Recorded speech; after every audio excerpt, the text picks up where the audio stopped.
Has it been a year? Holy smoke. Time sure flies when you're having fun. Dami na natin napuntahan, no guys? Woohoo! Kaya naman this episode, samahin nyo kaming tuparin ang isa sa pangarap namin mula pa noong nagsimula ang munting travel show. Ang makarating sa Batanes.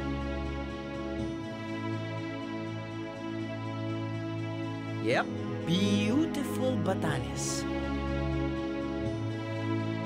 Kahit ibato natin yung camera kahit anong angulo, napakaganda. Majestic Batanes.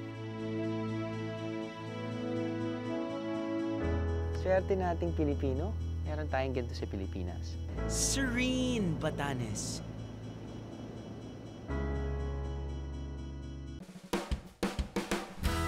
Sumptuous Batanes.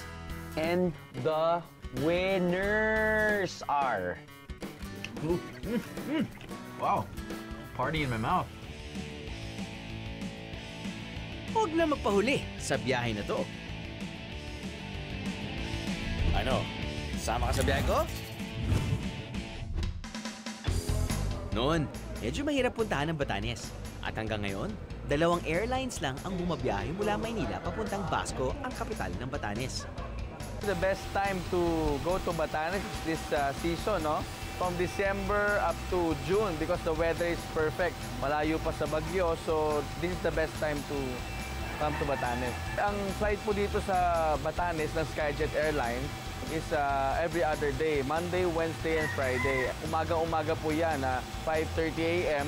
ay lumilipad po ang Skyjet Airlines papuntang Basco, Batanes. Sila lang din ang may 80-seater British Aerospace jet na 4-engine airplane papuntang Batanes.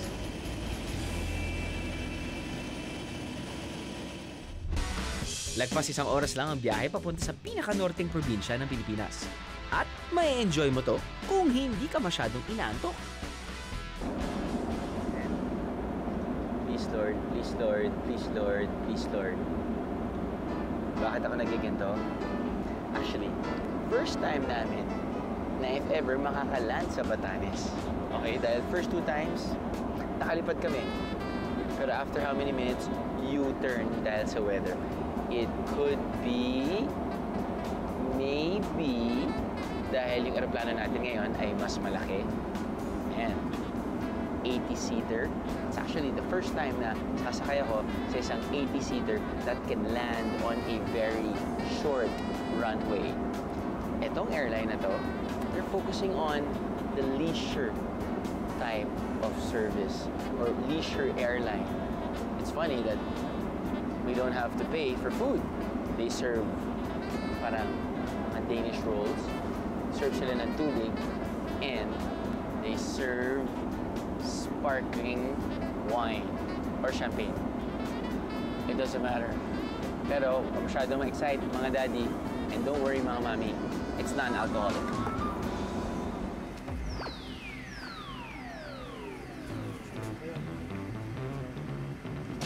Dahil maganda ang panahon at perfect ang aming timing, swabing-swabe ang landing namin. We're finally here in Batanes, baby! So let's start exploring. It's best to plan ahead and book a travel and tour provider para iwas hassle sa pag-ikot-ikot sa probinsya. At gaya ng nakagawyan, importante pag-usapan nyo ng inyong guide ang itinerary o mga pupuntahan, ang inyong sasakyan, pagkain, at syempre, yung inyong tutulugan. We're here! Yeah! And then, panalo pa dahil yung temperatura ay 20 degrees. Yeah, so far so good. Yeah, got my wife here. Hindi pa na pala makita. But, I said, I got my wife here. The hand. Sama sa kontrata yan, di ba? And the ring. The hand, the ring.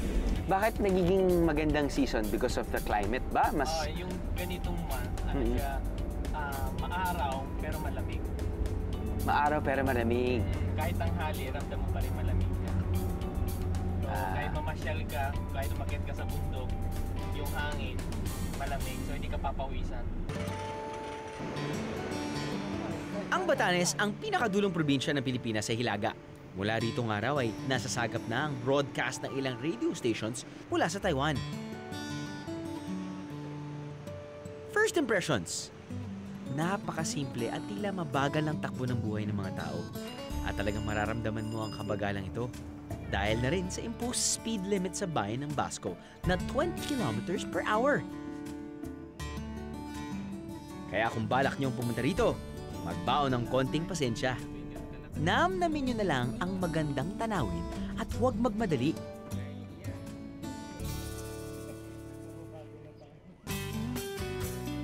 Magbaon na rin kayo ng sapat na cash at huwag umasa sa ATM. Nag-iisa lang kasi ang ATM machine dito, guys. Kung nag-offline pa yun, ayun, naloko na. Kaya siguraduhin sapat ang inyong pocket money, okay? 3,000 pesos per person for a 3-day trip, I think, is more than enough. Pag sinabing Batanes, isa sa mga unang pumapasok sa isipan ng marami ay ang magandang tanawin. Para kang araw na sa ibang bansa kapag nandito ka. Parati ko nga sinasabing, parang nasa New Zealand ako! Kahit hindi pa ako nakapunta ng New Zealand. Or Switzerland! Kahit hindi rin ako nakapunta sa Switzerland. Hehe. Ito ang Raku Apayaman o mas kilala bilang Marlborough Country. Ang mala postcard sa gandang tanawin nito raw ay simpleng pastulan lamang ng mga baka at kabayo ng mga taga rito. Jaw-dropping beauty, di ba? Parang sarap mag-propose sa iyong minamahal. At maganda pa, libre ang pagpunta rito. Basta i-arrange nyo lang with your tour guide. For me, this is what defines Batanes. Itong view na to, this is just so beautiful. Kahit saan gumalaw, kahit ibato natin yung camera, kahit anong angulo, napakaganda. Now, if you see that island over there, okay, yun yung tinatawag na Yami Island. Yun na yung pinaka, I guess, most northern island ng Pilipinas. In fact, from Yami Island, go north pa, 100 miles, you'll reach Taiwan. Kaya nga sabi nga nila, yung lingwahe ng mga Ivatan, pati yung lingwahe ng pinakaunang bayan o unang region ng Taiwan from here, medyo very similar. But anyway, going back to Batanes, ito yun eh. Ito talaga yung pinupuntahan ng mga tao para sa akin. Yung tinatawag nilang Little New Zealand. So, iisipin mo, wow! Nasa Pilipinas ba tayo? So, every time pagpupunta ako dito sa Marlborough Country, ito yung tawag nila dito, parang, man! Swerte nating Pilipino. Meron tayong ganito sa Pilipinas. Siguro, kunyari, may kasama ka dito na hindi ka pa masyadong sure kung mahal mo, sasabihin mo, oh my God, I love you! Feeling ko ganun yan. No? Parang, gusto mo lang tumakbo, gusto mo lang kumanta, gusto mo lang I love you! I love you! Sabay nakakatapa ka ng tae. Inaway ka pa. Okay lang, good vibes pa rin! Takbo na naman!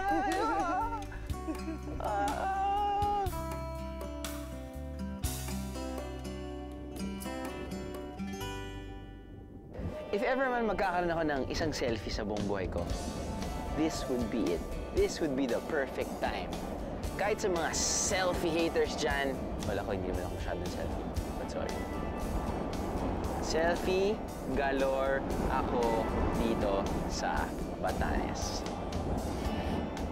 Mali pa ang orientation.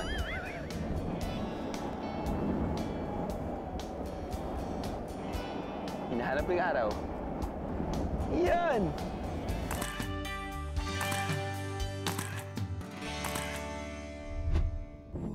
Maraming nagsasabing kulang na lang daw sa scenery na to ay isang cowboy na nakasakay sa kabayo.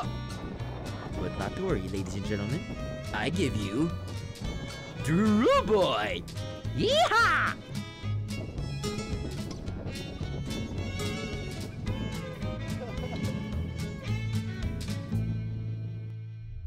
Sa ating pagbabalik, Kapag maraming pagkain sa harapan ko, hindi ko alam kung saan ako magsisimula. Pabilisan mo na! Absorb pa. Sige, kain na muna ako. Coconut crab. Mas mahal ang coconut crab dito sa Batanes kaysa sa lobster. Pwede ko ba hawakan yan? Para... Dito ka lang hahawak para di ka makagat ng ano, pagdating niya. Dito. Ito. Yan. Yun. Ano? Sama ka sa biyahe ko? Ano? Sama ka sa biyahe ko?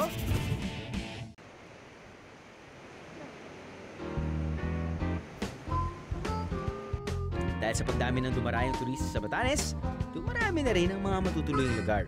At karamihan sa mga to ay tinatawag na hometel.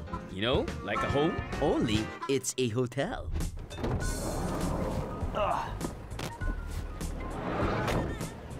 Right. This is Amboy Hotel. My first time here. Ano, sama na kayo agad? I guess room raid na to. Ready? Let's get it on. Siguro konting rooms lang dito. I'm not, of course, this is my first time, no? At kakapasok ko pa lang dito, but seems to me na, what, 6 rooms lang? But this is gonna be my room. Simple lang. Diba? Ah, look at that. Happy Valentine's.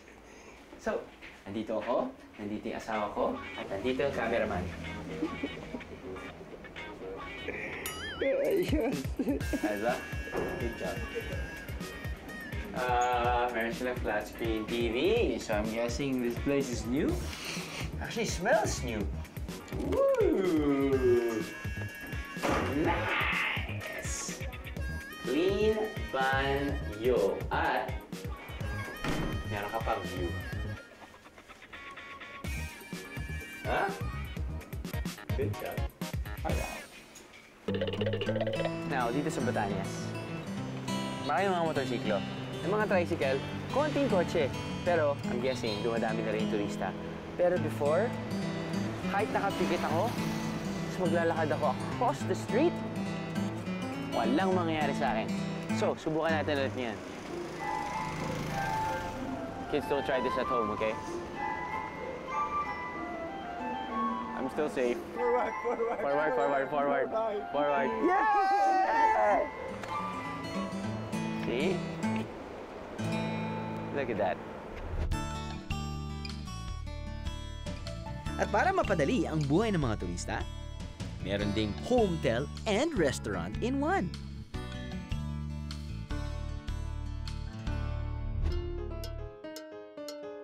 Iba't ibang putahing distinctly Ivatan daw ang inihahain dito sa Pension Ivatan. I'm sure meron ditong first time nating matitikman at dito lang malalasahan. Kapag maraming pagkain sa harapan ko, hindi ko alam kung saan ako magsisimula. Sabi nila, ito yung star of the show, pero ang daming masasarap na papagkain din. Yung isang producer namin, gutom na gutom din, so kailangan bilisan ko na rin magsalita. Pati, kailangan, syempre, kainin natin to habang mainit pa. So, i-explain ko ba sa inyo o kakain na lang ako, papanoorin niyo ako? Hashtag you love my job, remember? Basta bilisan mo na. Absot pa. Sige, kain na muna ako. Yung mga absot pa dyan, nakakainis ah.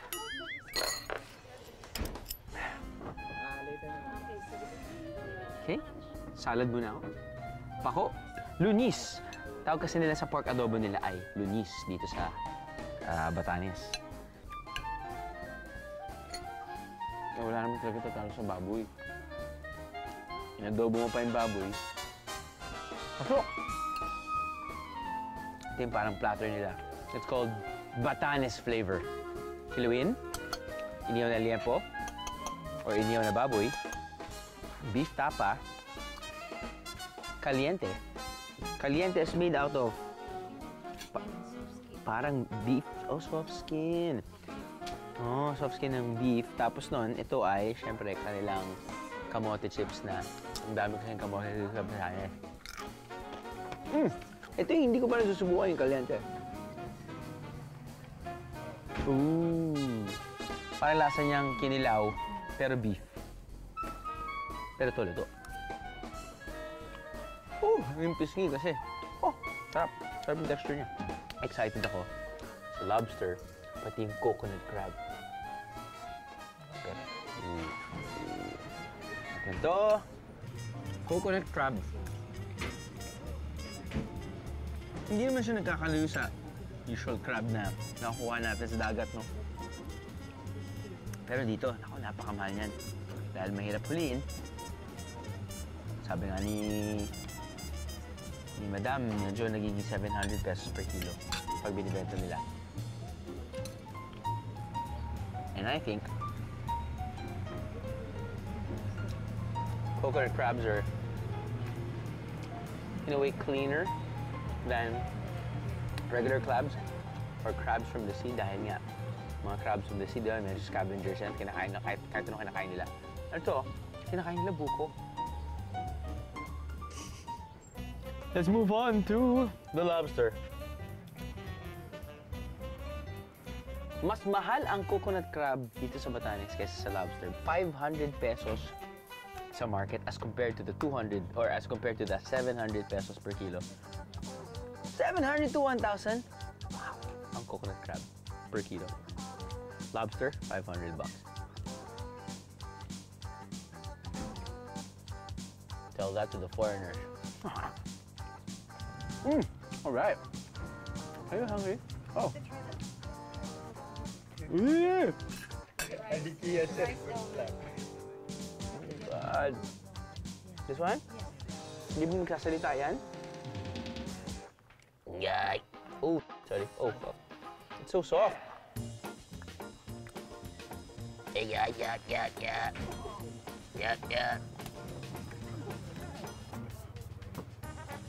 Ooh. Kasi hindi ako makain ng aligid. Pero hindi mo lang basta-basta kakainin yan kasi kailangan meron kang kanin. Look at that. Ooh.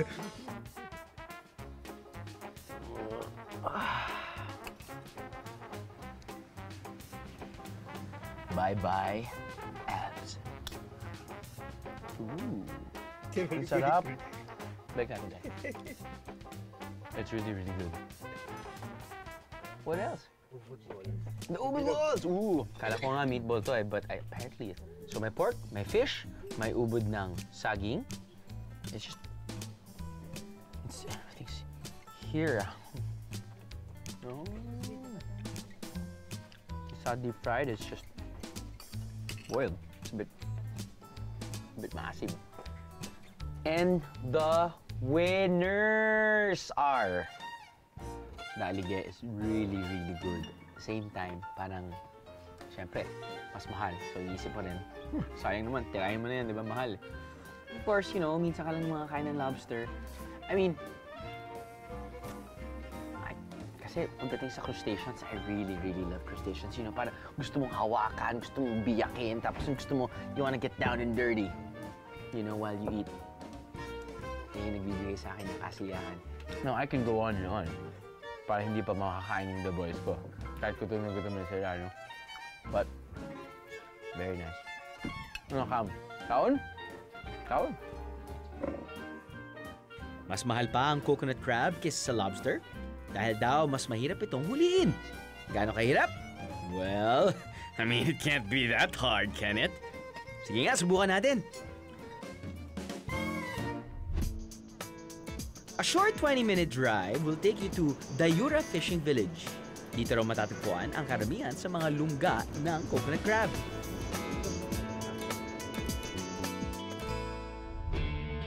Manghuli tayo ngayon ng coconut crab. Yung 700 to 1,000 peso per kilo coconut crab.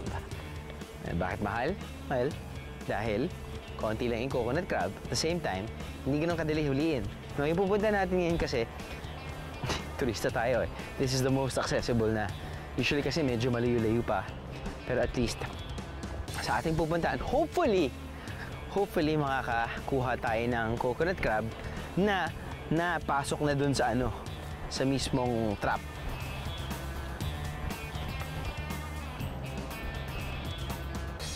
Kung titignan nyo, parang pineapple. Pero apparently, sabi ni Kuya, ito, bukod sa nyog, ito yung tinitira o kinakain ng coconut crab. Ano po ba tawag dito, Kuya? Hango sa salitang Bataan. Hango! Yeah. Kinakain ito ng tao? Hindi. Hindi naman po. Ay, no. So, kapag may uhango tree, tama ba ito? Uhango tree, kahit pa paano may chance ang makakita tayo ng coconut crab. Yeah. Dito sa area na ito talagang pinamamahayan ng mga coconut crab. Di ba ang sarap ng amoy? Parang yun ang kahali-hali muyak sa mga coconut Ayun, crab na yan. parang napapa. That's Magaling why. sila. Parang ganun po. That's why. Kung titignan mo, kala mo lang kain, no? Ayan pa isang. Bakit ka ba susubukan kainin? Hindi naman talaga kinakain ng tao. Producer? Amoyin mo lang. Amoyin ko lang. Sorry. Lasang laway ko eh. Dahil kinigat ko kanina. Hindi. Actually, well, amoy niya sa pang-amoy ng tao ay amoy ng saging hindi pa hinog. Kakainis naman. Huhuli ka na ng coconut crab. Mapapaya ka pa sa ganda.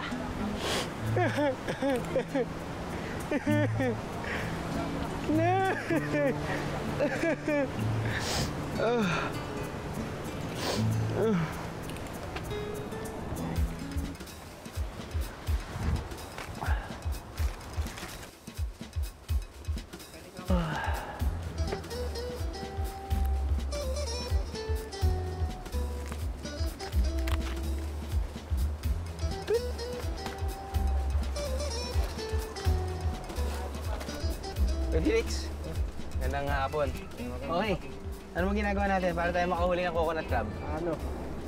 Magkumuha kayo ng ng coconut yung ito. Ng nyog? Ng nyog. Tapos ito yung trap namin. Okay. Tapos yung nyog ilalagay dito sa loob? Sa loob, oo. So kailangan nyog lang, okay na? Oo, Okay.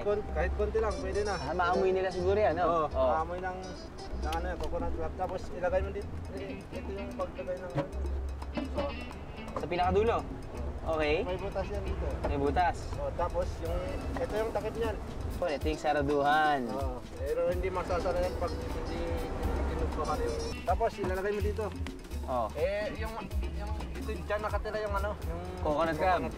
Tapos hanggang hintay mo yung buong gabi. Bukas ng umaga. Puntahan mo na. Puntahan mo na yan. Pag kinain yung nyug sa ilalim, ito. Lulusot yan? Oo, lulusot. Tapos Pag kulusot, matatanggal ngayon. ayan, Pasok. Iwan na yung dyan sa ilalim. Pero kagad siya ngayong maliit na tirahan. Iwan na yan dyan. Iwan na yan. Tapos yun, kukunin mo na ulit yan. Pag umaga na. So, kumbaga, pag huli ng crab or ng coconut crab, antayan lang talaga, no? Hindi mo naman kaya sa madalian eh. Hindi kailangan talaga sa madali yan. Kayo po, nakakailan kayo? Pag isang coconut crab mahuli niyan, isang gabi. Parati yan, isang gabi, isang coconut crab. Minsan nga, wala eh. Magkano niyo binibenta yun? Pag malalaki po, yung benta namin dito is 600, 500, ganun. Pag Per malalaki. kilo. So, mag-aantay tayo? ng gabi. Ng gabi? Sige, matutulog muna tayo. Sunbathing muna tayo doon. So, yung kinatatayuan natin, ito pala yung surrounding or environment ng coconut crab na minsan tumitira sila dun sa kanilang mini caves for shelter. Usually nga kapag summer daw, yun daw yung peak season dahil nainitin sila, so papalamig sila sa dagat. So right now, we're just waiting kung... Wala pa. False alarm.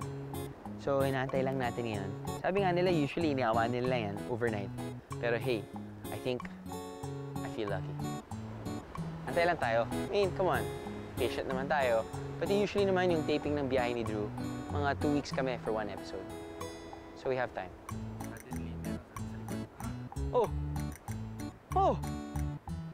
Ay, sorry. Masyado maraming kamote. Antay pa tayo.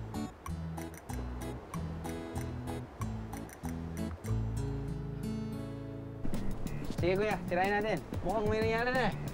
May nahuli na. Sigurado ka, hindi ahas. Kasi pag ahas, lalayo ako. Hindi, ahas yan. Hindi. Sige nga, tingnan natin. Dahil lang. Tingnan natin. Alauna! Alas 2! Alas 3! Nyog na gumagalaw. Ay, gumagalaw yung nyog dahil nakahuli tayo! Oh my God! Maraming salamat! Ang laki naman yan! Pinakamaliit na ba yan? Mga ano yan? Half kilo? 1 kilo. 1 kilo na yan? Oo. Pwede ko ba hawakan yan? Para... Dito ka lang hahawak para di ka makagat ng yung ipit niya. Dito? Ito. Hawakan mo dyan. Yan. Yun. Laki din, no? Mabigat, no? So, ano? Benta na natin to? May kahirapan nga pala ang paghuli ng coconut crabs na to, no? At kailangan pa ng mahabang pasensya at tiyaga. Mga katangiang likas sa mga ivatan. Gaano man kahirap makahuli ng coconut crab? Ang importante, rap sa to mga chong.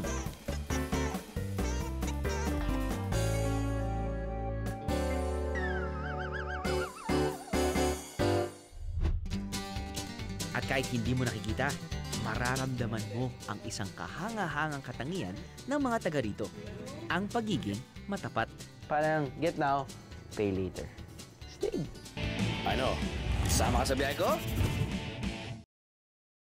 Ano? Sama ka sa biyahe ko? Batanes. Isang dream destination para sa maraming biyahero. Kasama na kami doon. At kahit nandito ka na, para ka pa rin nasa isang panaginip dahil sa ganda ng mga tanawin.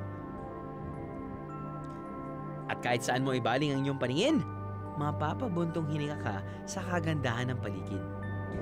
Cliché as it may sound, Batanes will surely take your breath away. Pero hindi lang tanawin ang pinagmamalaki ng Batanes, kundi pati ang mga mamamayan dito, ang mga Ivatan.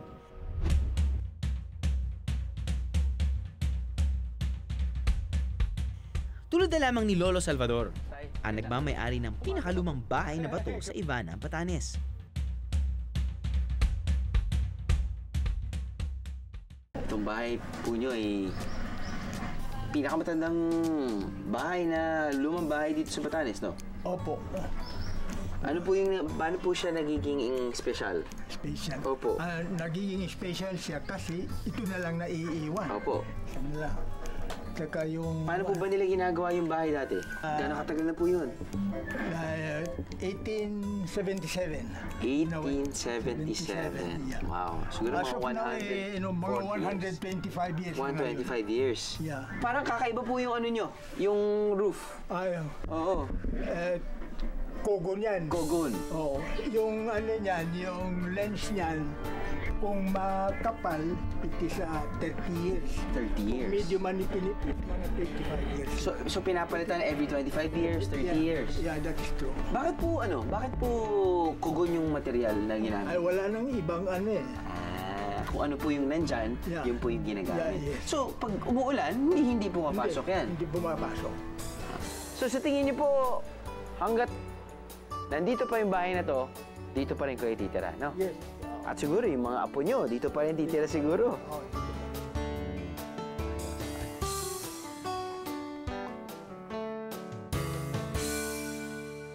Alam mo, nakakatawa isipin dahil like any Ivatan house made during the Spanish times, yung kitchen nila, pati yung restroom or yung toilet, ay nakasituate few steps away from the actual house. Katulad ng nandito. Ayan. Ito ay ang kitchen. Kitchen. Sineperate siguro yung kitchen dahil pag nagluluto, maamoy. Siguro. Ganun din po. Ay, yung itim. Ay, yung usok nga pala. Diyan umaakyat. That is the purpose na i-separate. I-separate lang po. Kung nandito kayo sa loob, syempre makikita niyo yung itim na dahil gawa sa furnace. Naamoy niyo pa rin yung sunog. Yung nagkakaluto lang. Alam mo yun?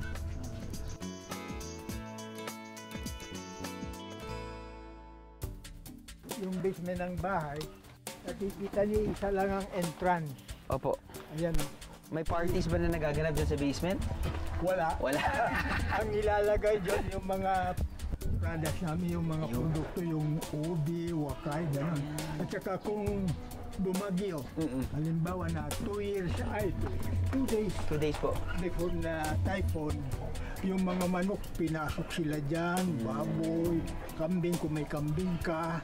Kumbaga para maproteksyonan sila. Kitang-kita kay Lolo Salvador ang karakter ng bahay nila. Matanda na, pero matibay. At punong-puno ng kwento at sigla ang bawat sulok.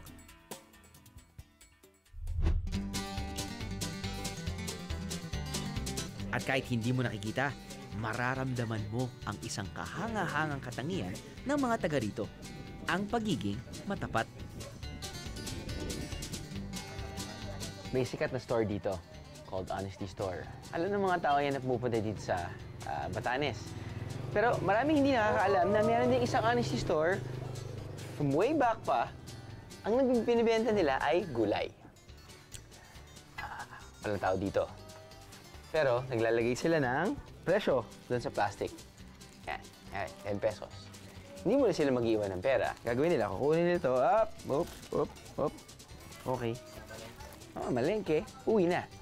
Now, kapag lumabas na daw yung may-ari, yung nagbebenta, sasabihin nila, excuse me, Miss Raylene, Elaine. Kumuha nga pala ako ng dalawang plastic ng kamatis, tapos nun, eggplant or talong. Ito po yung bayad. So, ganun. Parang get now, pay later. Stig. Pwede kaya mga 10 years. So, pag 10 years, kalimutan mo. That's still honest. Honest mistake. See? Mga Manileño talaga pag mag-isip, napaka-bad. So, there. So, yan. Meron silang repolyo, meron silang onion, meron silang labanos ba yun? Oo, ito, labanos. Ayos. Pero mas naging tanyag ang Honesty Coffee Shop dahil tatak na mismo ng tindahan ang Honesty. Nasa tabi ito ng Port of Ivana, kung saan dumadaong ang mga bangka papunta sa ibang isla ng Batanes. Hello po, Nay. Hello. Magandang umaga po. Kayo po ba si Madam Honesty? Elena po. Elena po talaga yung tunay na pangalan. Pero dahil sikat na po talaga yung inyong Honesty Store. Siyempre, hindi lang po dito sa Batanes, pati sa buong Pilipinas na din. Ang dahilan yan dahil sa mga nakikita kong naghihirap na travelers from and to Sabtang, yes, who stay in the port without water to drink. Kaya noon, water lang ang yung tubig lang po. So, kumbaga, yung tubig lang po ay binibenta nyo o binibigay nyo lang po? Binibigay lang. Pero months later, nagano na kami ng biskwit tapos yung mainit na tubig. Ito kayo nagsimula. Okay. Pati kape na rin po. Kape, siyempre, malamig na rin kung minsan dito eh. So, pampainit lang po ng katawan. Tapos nun? Yan ang unang yugto. Walang nagbabantay. Bakit niyo po naisip nga na walang nagbabantay? Dahil po ba meron po kayong ibang gawain? Opo, yun ang main. At saka, it will not pay if I will stay there. Okay. Just a coffee and water. Okay. So, I was went on just helping those one. Isa pang dahilan na walang nagbabantay dito, wala naman kaming ititindang marami. Kaya yung mga kumukuha, kung hindi nila babayaran, hindi kami makabili ulit. Get what you need. Please pay whatever you get. If you have no change, knock at the next door. If no one answers, sorry. So you give more than the price. May your tribe increase. Remember, honesty is the best policy. Tama nga naman. So kumbaga parang kung sobra, kung sobra, that's our yung bantay. babayaran nyo at walang tao rin sa kabilang bahay, diba? Parang tulong nyo na rin yung kay nanay. Alright. Basta't mag-iwan na kayo ng bayad. Ano po ibig sabihin ng Diyos Mamahes? Thank you. Pero literally, God will repay. God will repay. Honesty o katapatan. Hindi lang sa mga tindahan nakikita ang katangian nito ng mga Ivatan. Kahit sa kalsada, ilang mga bisikleta ang nakita naming nakaparada o nakatabi lang sa daan na walang kadena o padlock sa mga gulong. Patunay na hindi nag-aalala ang mga may-ari na may kukuha ng kanilang bisikleta.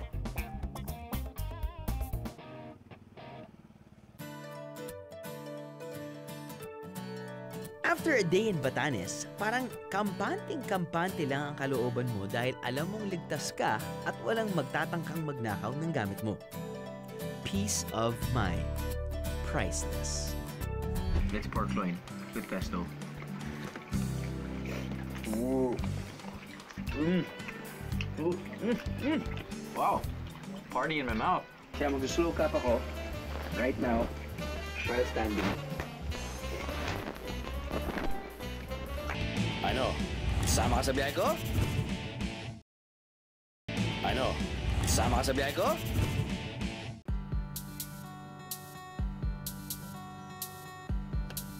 Good evening. Hindi ko the first time dito sa Pasita Fundacion. In fact, ang Pasita Fundacion, nandito yan. Special place. Buksan mo yung susi.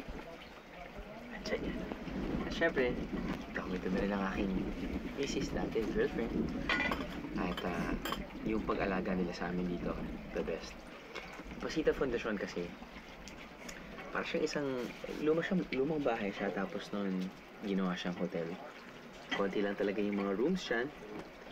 So, kapag mayroong mga ibang guests, parang magkakakilala kayo. So, maliit lang yung bahay, maliit lang yung hotel, so sigurado magkakakilala kayo if ever you're gonna be eating food. Speaking of food, ilan lang talaga yung mga restaurants na legit. You know what I mean? Parang close to fine dining dito sa Batanes. And one na is Pasita Fundacion. Sige. Unahin muna natin to. Ooh. Looks like this is tuna, salad, and pumpkin soup. Ang lamig! Sabi nga nito, miswa salad. Yeah. Okay. So, wow! Ano to? Salmon. I think this is their local salmon. Makikita nyo na lang sa TV. Masyadong komplikado. Ito, pumpkin soup, pero makikita nyo yung tuna niya pangalan. Ito, tuna na may salad, dahon, makikita niyo yung pangalan dyan. Subukan natin yung salad nila, ha?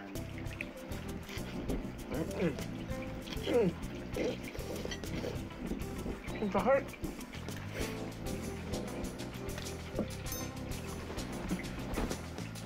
Ang sakit! Dahil dry yung skin ko dito, tapos nun may konting acid. Masakit pero masarap. Sarap pagkain. Kailangan natin kainin ito dahil sobrang lamig ng panahon. Very windy, magiging malamig na kagad to. It's good. Everything's good. Setting is good. Speaking of setting, syempre hindi natin nakikita dahil madilim. Pero first time ako pumunta dito, may araw. Wow! Enjoy namin. Wow! Biglang nagyakapang kami. God! The best to! Kasi yung top of hill, tapos nakita mo yung dagat. Dito kita mo pa yung different hills. May mga baka. May tumatawid nga na ahas. Pero some other story yun. Pero tapos makikita mo dito isang church or chapel na, and this is the truth, yung daughter na may-ari na to, dito nagpakasal. So, what happened was, pakasal sila doon, biglang naglakad lang sila papunta dito. Isipin mo, naglalakad yung maraming tao, mga 200 guests from the chapel, diba? On the hill, going to this hill, it's beautiful. Now, ito yung kanilang local salmon with their, I think, squash sauce.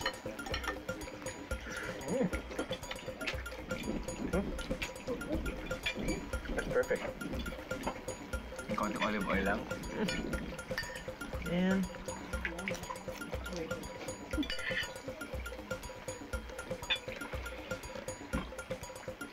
parang for the first time, ayoko mag-share. Mukha tong Java rice, talong, grilled talong, and grilled tomato. And this looks like pork. Pork na may pesto. Pork na may pesto. Pork loin na may pesto. This is pork. It looks like pork. It's pork. It's pork. This is pork. It's pork loin with pesto. Ooh. Wow. Party in my mouth. Pag sinabi mong lunis, yan yung katumbas na ng pork ito. Oh yeah. Pasok yung pasok lang ba? Pumapasok yung flavor doon sa adobo. Nice! Dessert po, sir. Thank you. Yung mamagay naman kayo. Mamaya na yung dessert. And the winner are... Hindi na pwede start the show eh. Sitcom sila eh. Ensemble, correct. Kaya mag-slow clap ako right now while standing. Sa soup, sa salad, salmon, pork asado, sa lunes. Dessert mamaya. Good job.